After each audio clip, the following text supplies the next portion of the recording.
Olá a todos, eu sou o professor Cláudio Marcelo e hoje nós vamos desvendar os segredos dos contadores. Iremos tratar sobre o método das partidas dobradas, algo que muitas vezes causa uma confusão danada para aqueles estudantes iniciantes em ciências contábeis e que estudam contabilidade. O ideal é que vocês tenham assistido a minha aula anterior, que tratou sobre as contas patrimoniais e as contas de resultado, que seria uma etapa anterior ao próprio método, né? Aí ficaria muito mais fácil. Vamos lá? Desvendar este segredo dos contadores? Me acompanhem, por favor. Não há como falar sobre o método das partidas dobradas sem citar aquela pessoa que foi o grande divulgador desta metodologia, que foi o Frei Luca Pacioli. E ele é considerado como o pai da contabilidade moderna, né? E é uma pessoa extremamente importante para a profissão dos contadores, pois foi ele quem, por primeiro, de alguma forma, tornou público, né, a metodologia utilizada para a aplicabilidade do método.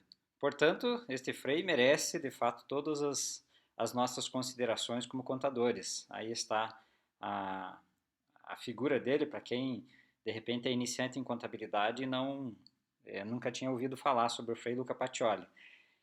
O Frei Luca Pacioli era um gênio na época, né? Lá em 1494, ele era matemático, teólogo, e ele escreveu uma obra bastante importante historicamente na contabilidade, que o título era Coleção de Conhecimentos de Aritmética, Geometria, Proporção e Proporcionalidade.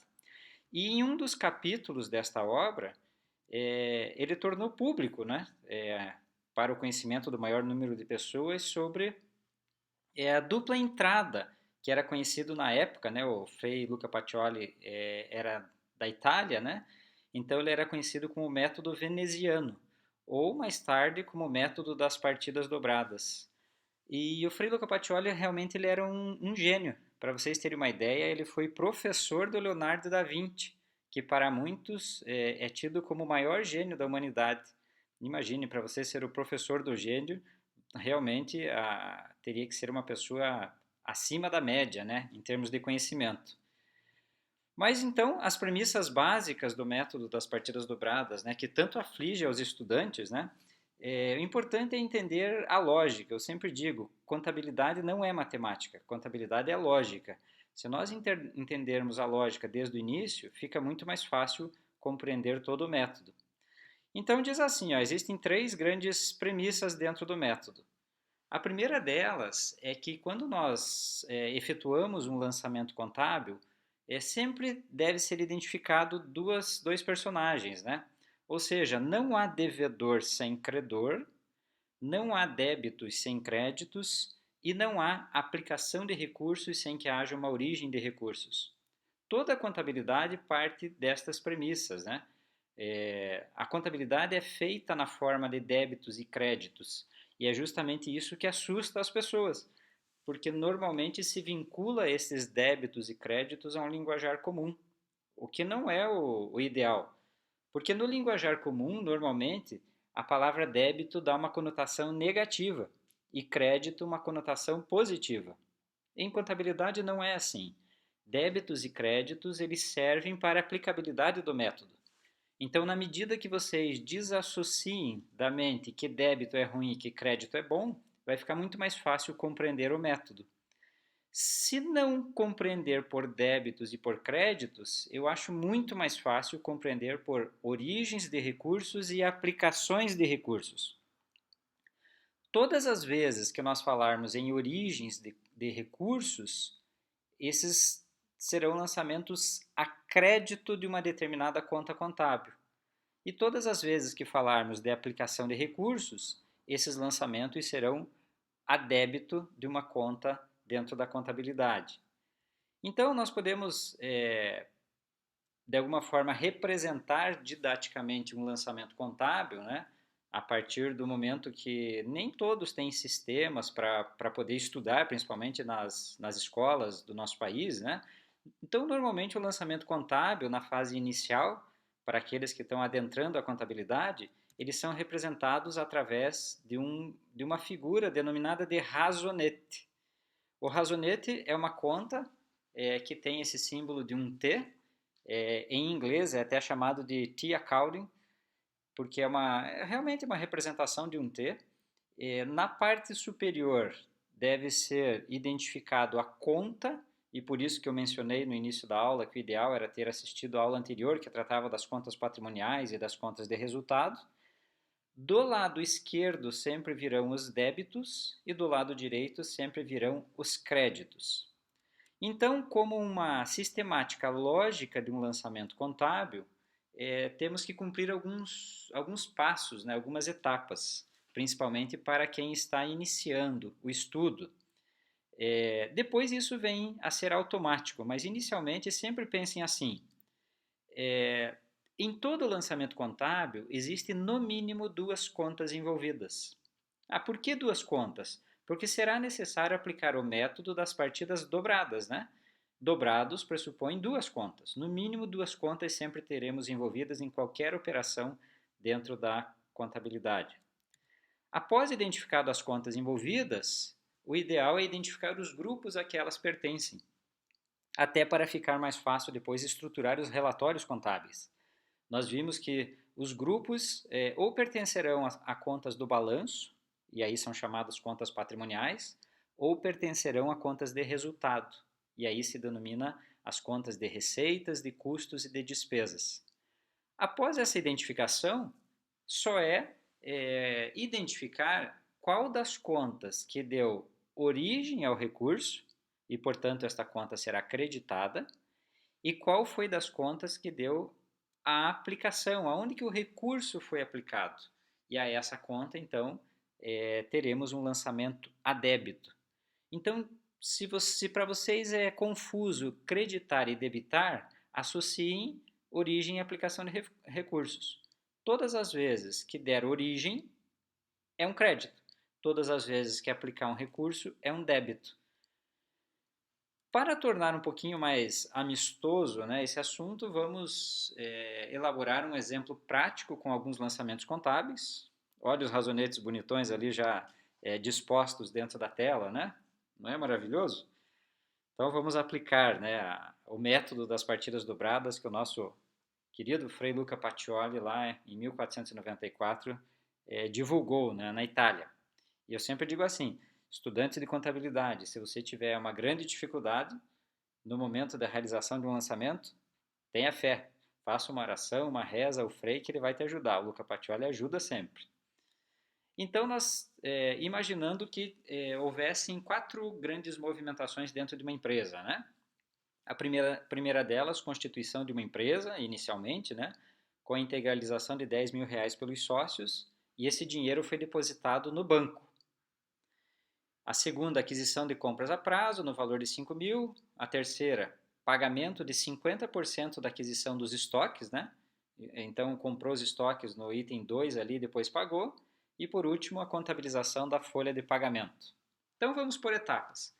Estes números estão em vermelho ali porque vai facilitar a identificação dos lançamentos posteriormente, conforme nós vamos ver. Então, no primeiro lançamento, lembre-se, identificar as contas. A constituição de uma empresa, R$10.000 pelo sócio e foi depositado no banco. Então, existem 2 contas envolvidas nessa operação. Uma das contas é a conta de banco, que é um ativo circulante, porque o dinheiro foi canalizado para o banco. E todas as vezes que falar que um sócio integralizou dinheiro, falou a palavra sócio, ele é patrimônio líquido, o grupo do patrimônio líquido, e a conta é denominada de capital social. Aí vem a pergunta: quem deu origem ao recurso? Foi o sócio. Então, haverá um lançamento a crédito da conta de R$10.000.